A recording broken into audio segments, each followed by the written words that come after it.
این انشایی که بر روز پدر نوشتی باید هم قایم بشی. نوشتی بابای من عاشق گوشت است به ما نمیدهد. همیشه همه گوشت خودش میخوره به ما هیچی نمیده. نمیذاره من مغز بخورم. میگه صورتت مو میاره. چرا نوشتی ما ماهواره داریم به کسی نگویی؟ اگه بگوین کمیته میام میبرتمون. بابا میره زندان. نوشتی بابای من عاشق سوزان روشن است آبروشو بردی. خودوسش داره. میگه زنو خیلی قشنگه. مامانو اصلا از سوزان روشن خوشش نمیاد. ولی من وقتی بزرگ شدم میخوام مثل سوزان روشن بشم.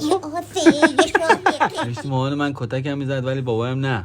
خب بابام وقتی مامانو میزنه تا میگه نزن بچم خرف میشه. میگه صدیقه باید پسر میشه چون خیلی آتیشه.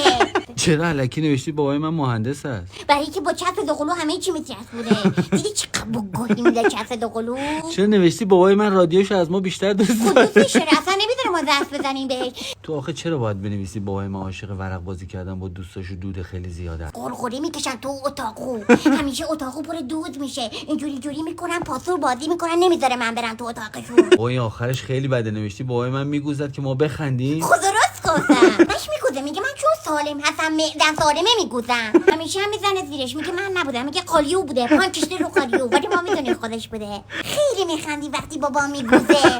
منم بعضی وقتا که کله ملق میزنم میگوزم. یه چند بخورم گوشتم مثل ساعت اینجا قان شدم. دلبری کنم پیش دلت که روانیشه دلت کارم و بلد